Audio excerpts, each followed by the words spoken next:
A impressão que eu tenho do Flamengo é que ele não se incomoda com o que ele ganha, mas ele se incomoda com o que ele vai ganhar mais do que os outros. Né? Não interessa se o Flamengo vai ganhar R$100. O Flamengo vai ganhar R$100, os outros têm que ganhar R$1. Porque se os outros ganharem R$50, para o Flamengo já está ruim. Então o Flamengo ele não reclama do que ele vai ganhar, ele reclama do que os outros vão ganhar. Né? E a gente, é o que eu percebo mais ou menos, né, do Flamengo. E é aquilo que você falou. E eles estão usando as dívidas do Corinthians como exemplo para instalar um fair play financeiro, mas a gente sabe que a motivação do fair play não é o Corinthians que deve todo mundo. Não é essa a motivação. A motivação é o Botafogo, que, como você disse, colocou 2 jogadores de 20 milhões no ano passado, ganhou 2 títulos gigantes. A preocupação dos caras é essa. Não é o Corinthians que está devendo a torta e a direita, porque você não vê. Isso é problema deles. Eles que se explodam. Entendeu? Agora, o Corinthians não paga ninguém. O Atlético Mineiro não paga ninguém. Eles estão usando isso como desculpa. Mas a gente sabe que o verdadeiro motivo, cara. O verdadeiro motivo do fair play é o Botafogo, gente. Não adianta. Isso é pano de fundo. Porque, assim, a discussão começa com o Landim falando da SAF sem fair play. Depois de tomar de 4. Depois que ele toma de 4-1 para o Botafogo. Aí começa esse discurso de bem-vindos à era da SAF sem fair play. Só que qualquer pessoa minimamente inteligente, ela consegue perceber que não tem nada de errado. Ele queria o quê? Ele queria, então, que o Botafogo... aí usar aquele discurso, né, que eles usam, esse argumento neoliberal me mata deles, né? De falar de mérito, de competência. Aí usam aquele discurso blasé, que é aquela história de você mentir dizendo a verdade. Aí fala assim: os clubes no Brasil são mal geridos. Vem o dirigente malvadão, vai lá, pega o empréstimo, aumenta a folha, não consegue pagar e deixa a banana para o próximo que assumir a administração. Você mente dizendo a verdade, isso realmente acontece. Mas é só isso que acontece no futebol brasileiro. Você só fala sobre má gestão como se a má gestão fosse o problema de tudo. Né? Então vamos inverter a pergunta. Se você fizer uma boa gestão no CSA, você vai ser campeão da Libertadores? Não vai, porque o ponto de partida não é o mesmo. Então você não pode atribuir tudo somente a essa questão de gestão, sem falar do princípio de desigualdade, sem falar sobre a questão do doping financeiro. A gente tem aí, Robertinho, o Atlético Paranaense, cara, o exemplo de administração. Exatamente. O Atlético Paranaense é um exemplo de administração aqui no Brasil, sem doping, sem SAF, sem nada. Mas aonde ele vai chegar? Até onde ele vai? Mas é uma coisa que eu sempre falo, tá? E na questão do Atlético Paranaense, eu acabo tendo muito lugar de fala, porque assim, o Atlético Paranaense foi um clube que se planejou 25 anos para poder brilhar em um. Então é muito fácil o Flamengo falar para você, né, aquela história, aquela falácia do Mauro César que me dá um nojo, me dá um asco, né? Que ele fala: o Flamengo tomou remédio amargo, fez aquilo que os clubes não iam fazer. Ele só esquece que o Flamengo fez isso tudo, né, em 3, 4 anos, porque ele estava numa corrida onde ele estava largando 10 voltas na frente. Porque se não aumentassem as receitas deles, não ia adiantar aparecer o Bandeira de Melo com essa mentalidade de anjinho, de bom gestor, que ele não ia evoluir o Flamengo de patamar se ele ganhasse a mesma cota que os outros. Por mais boa vontade que ele tivesse, ele não ia estar nem na metade do caminho hoje. Então, assim, você acha que o Bandeira de Melo, com a mentalidade dele de gestor, ele ia pegar o Cruzeiro lá jogado na Série B, sem o Ronaldo com a SAF, e ele ia pegar aquele Cruzeiro em 3 anos e botar campeão da Libertadores? Não ia. Não ia. Porque o ponto de partida não é o mesmo. A discussão que a gente tem que fazer sobre o futebol brasileiro é sobre essa questão de equidade, é ponto de partida. Então, você simplesmente jogar tudo na conta da gestão é você não criar um debate. É você esvaziar esse debate. E uma vez eu estava vendo um programa, né, que as pessoas se aventuraram, né, com muitas aspas, a debater esse tema. E aí as pessoas vieram com aquela história de: gente, vocês precisam entender, o Landim não pode assinar um contrato se X for menor do que o Flamengo arrecada hoje de cota, porque senão ele vai sofrer um impeachment. Ou seja, eu estou proibido aqui de apontar caminhos, de apontar soluções, eu estou proibido de prezar pela isonomia, porque o Landim não podia sofrer um impeachment. Então, né? Então eu posso chorar, eu posso sofrer, eu posso ver meu time à bancarrota, mas ele não pode sofrer um impeachment, né, coitado? Então você instaura um debate para você não ter um debate. Você esvazia o debate. Então, ou seja, o Landim não pode sofrer um impeachment, então não posso falar mais nada. Então, vida que segue, continua a desigualdade aí, tá beleza, tá ótimo, e eu que lamba meus bases, é isso? Então, assim, é muito fácil para essa galera se propor a querer debater algumas questões que a gente sabe que eles têm uma régua de moral muito distorcida, né? Que a régua vai se ajustando conforme a conveniência, né? De não poder mexer no privilégio dos privilegiados. Então, assim, eu estava falando isso ontem sobre essa questão do direito desportivo, cara, que a cota igualitária, os europeus fazem, não é porque é bonitinho, não, cara. Isso está previsto em lei. O dinheiro do campeonato ele é feito para fortalecer o campeonato, ele não é feito para sustentar o fulano que é grande. Se ele tem essa grandeza colossal que ele acha que tem, é muito simples. Busca patrocínios, divulga a tua marca, faz um trabalho de gestão, faz um plano de marketing para você atrair investidores para você, porque o patrocínio é teu. Agora, a cota de TV é de todos, é do campeonato. Só que, na Gávea, esse termo cota de TV, né, que ele apelidou de direitos comerciais, é propriedade do Flamengo. Então, eles estão instaurando uma lógica de que eles têm que disputar o campeonato sozinho. Aí vira aquela história do pobre, né, que teve auxílio, bolsa, cota, incentivo, fez curso técnico pago pelo Estado, entrou na faculdade via cota. Aí depois que ele vira advogado, começa a trabalhar num Associados e Advogados da Vida, aí ele vira privatista. Aí ele fala que não tem que ter nada público, que cada um que trabalhe, que cada um que lute, né? Aí ele quer interditar o mercado depois que ele conseguiu a ascensão social dele, né? Então, é basicamente isso. E isso que você está falando, Robertinho, foi muito importante. Acho que muita gente, de repente, podia até pegar esse gancho aí e levar para um debate, porque pode ter passado batido aqui na live, mas eu vou destacar isso em algum momento, num corte, alguma coisa assim, que é o ponto de partida. O que você falou do ponto de partida, cara, é uma coisa que não entra em debate em lugar nenhum, né? Todo mundo quer o fair play, todo mundo acha que o fair play é justo, mas o fair play, ele é justo para quem, né? Ele tem que pegar todo mundo e botar na mesma sacola? Ele tem que pegar todo mundo e jogar no mesmo balaio e falar, ó, toma o fair play? Não. Porque cada time tem o seu ponto de partida. Cada SAF tem o seu ponto de partida. Ah, mas o Landim lá atrás ele trabalhou. O Landim não, Bandeira, trabalhou, teve as suas ajudas por ser funcionário do BNDES, tá? Informações que a gente não encontra nem na internet mais hoje em dia, mas que um dia eu achei que houve irregularidade no patrocínio da Peugeot junto ao Flamengo, porque o Flamengo não poderia pegar empréstimos, tá? O Flamengo estava negativado, não podia pegar empréstimos, sim, e do nada o Flamengo fecha um patrocínio com a Peugeot, tá? Que pega um empréstimo junto ao BNDES, tá? Um time que está patrocinando um clube, aliás, uma marca de carro que está patrocinando um clube, injetando dinheiro no clube, ela vai pegar empréstimo para quê? Para que ela vai pegar empréstimo? Se ela está patrocinando alguém é porque ela tem dinheiro. Eu não vou botar minha marca na camisa de um clube se eu não tenho dinheiro. Já começa por aí. Coisa básica. Eles podem até me enrolar com algum tipo de argumento que pode ser plausível, porque eu sou um ignorante mesmo nas finanças, mas essa é a noção básica de economia, é essa. Se eu não tenho dinheiro para investir, eu não invisto. Então a Peugeot faz um patrocínio, coloca a Peugeot na camisa do Flamengo, mas nos bastidores a Peugeot está pegando um empréstimo junto ao BNDES, no qual o Bandeira era ligado. É incentivo fiscal, na verdade. É incentivo fiscal.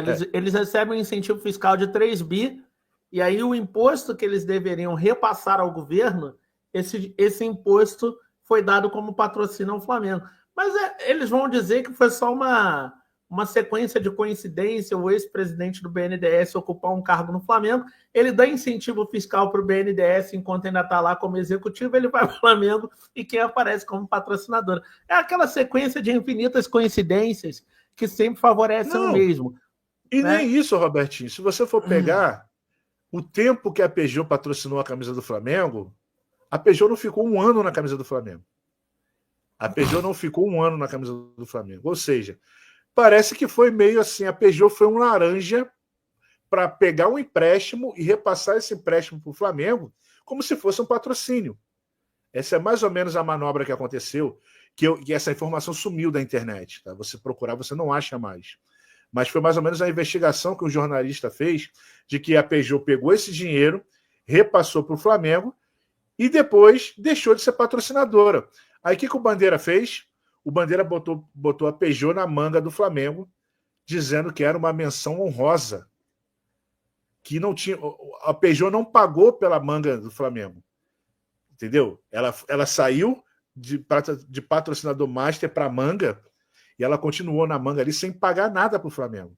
Como menção honrosa, como disse o presidente. Então, Robertinho, é esquisita essa manobra.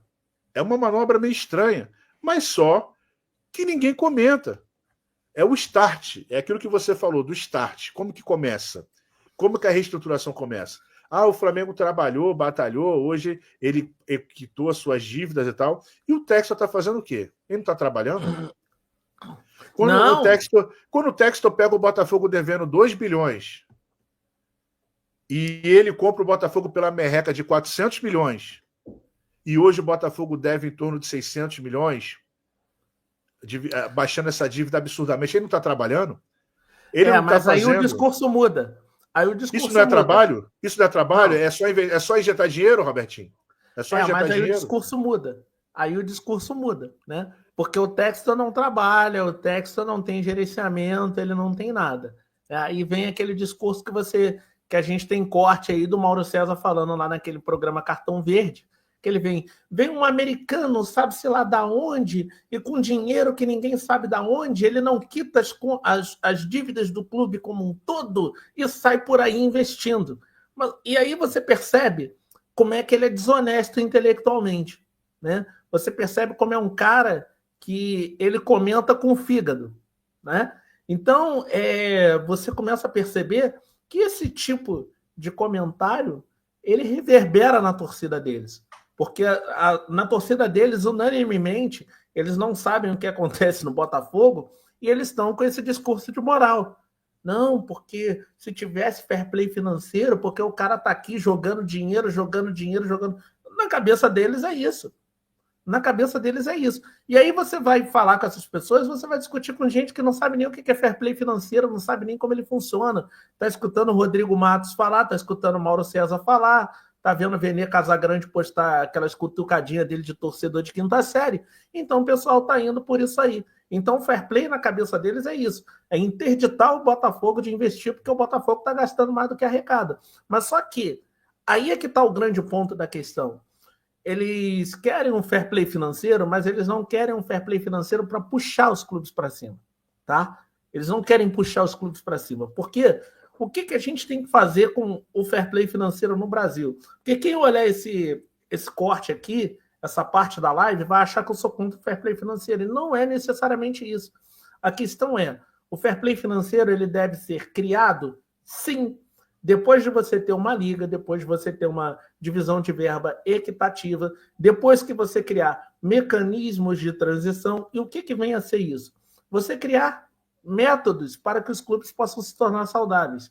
Então não adianta eu dizer que o fair play é para evitar que os clubes quebrem, que é para manter a indústria saudável, se eu só pego o fair play financeiro para enfiar a caneta em todo mundo.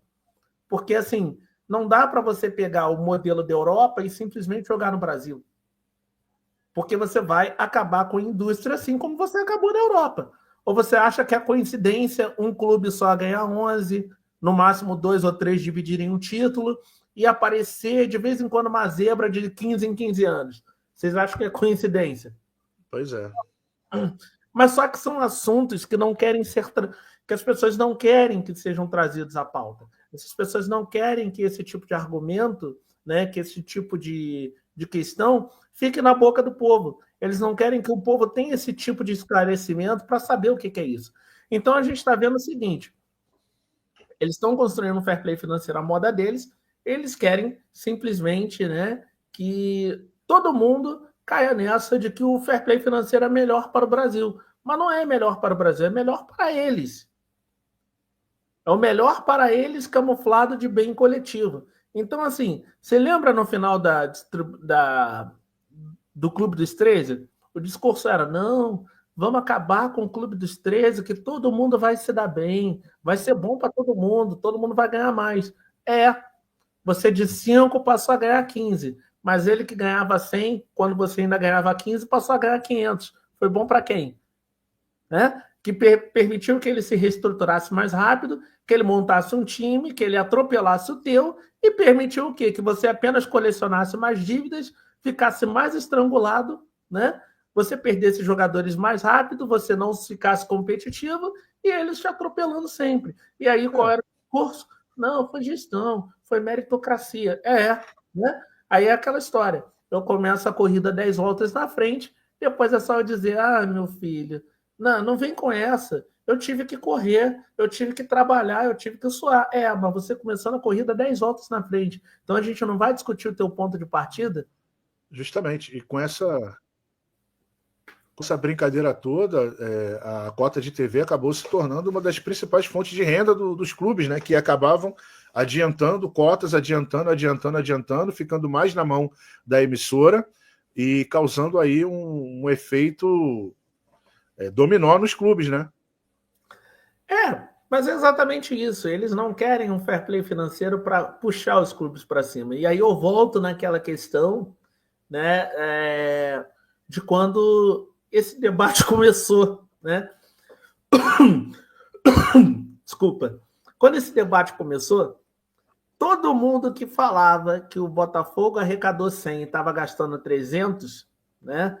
Esse no dia seguinte estava aparecendo em tudo quanto é mídia, podcast, programa esportivo de mesa redonda. A moda era você chutar o Botafogo. Não chutaram o Bahia porque o Bahia estava na primeira leva de investimentos, ainda não estava incomodando. Então, era politicamente incorreto você falar qualquer coisa sobre o Bahia, né? Então, quando o Textor se atreveu a falar aquela história de temos que ter cuidado com o Bahia, tudo bem que o Grupo City não vai fazer o que fez na Inglaterra no Brasil, mas o discurso do Textor não era de todo ruim, porque é só você entender o que eles fizeram com a Premier League. Ou você acha que o domínio do Manchester City se explica pelo quê? Bilhões e bilhões gastos. Enfim. Então, toda pessoa que chutava o Botafogo com essa história de arrecadou 100 e está gastando 300, nesse dia essa pessoa estava no auge, estava em tudo quanto é corte de rede social, página, né, YouTube, estava em tudo. Quando chamaram o presidente do Inter, que ele falou essa questão de que fair play financeiro não era isso que vocês estavam pensando, ninguém chamou o presidente do Inter para falar mais a respeito. Levantaram uma bola para ele ali, ele não entrou no jogo, já descartaram ele. Então, a narrativa que tinha que ficar na boca do povo era: Botafogo está gastando mais do que arrecadando. O Textor está fazendo isso para fugir do fair play lá fora. Se aqui tivesse regra, porque o futebol brasileiro não é regra, não é a barriga de aluguel, ele não estava fazendo isso. Então, assim, você meio que nas entrelinhas, você joga na cabeça do público que tem alguma coisa errada, que tem alguma coisa fora da lei. Você meio que nas entrelinhas você coloca isso. Só que, aí voltamos ao ponto chave da questão. A lei da SAF, ela prevê aportes para você minar a dívida do clube, né? Que é a questão do valor da compra do departamento de futebol. E aí você vai proibir justamente que uma SAF, que está prevista por lei ter aportes, não ter aportes, porque você não quer, porque você diz que isso não é justo.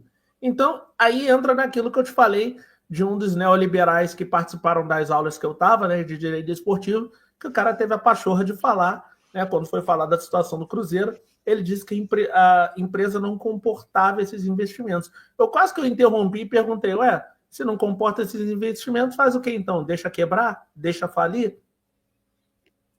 Então, é um tipo de argumentação rasa, obsoleta, sabe? Mas que é facilmente aceita pelo público, né? Pela grande massa, porque é conveniente. Porque não é conveniente para eles ver aquele futebol brasileiro que a gente se acostumou, né? Porque a minha educação de futebol foi justamente ter visto São Caetano brilhar, né? Ter visto Juventude, né? Ter visto o Goiás muito forte, ter visto o Sport, né? Você vê um futebol brasileiro mais plural. E aí você já tem um próprio regulamento da competição que já não favorece mais esses times médios e emergentes. E ainda em cima disso, tem um regulamento que já não favorece. Você ainda vai criar mecanismos para bloqueios de mercado, para impedir de vez. Então, fica difícil, né? E aí é como eu falo, o Atlético Paranaense, que foi utilizado como o token dessa meritocracia vagabunda, né, de dizer que com boa gestão você chega, mas aí entra a questão sempre do ponto de partida. Com boa gestão você chega. Com boa gestão você vira o melhor dos piores, nunca a ponto de incomodar Flamengo e Palmeiras. Com boa gestão você chega numa semifinal de Copa do Brasil para ser atropelado pelo Palmeiras ou pelo Flamengo. Com boa gestão você chega no G4 40 pontos atrás do líder. Com boa gestão você chega, classifica para Libertadores enquanto eles ganham o título. Então assim, é complicado, né, você querer discutir essa questão do ponto de partida. Eu acho que o Flamengo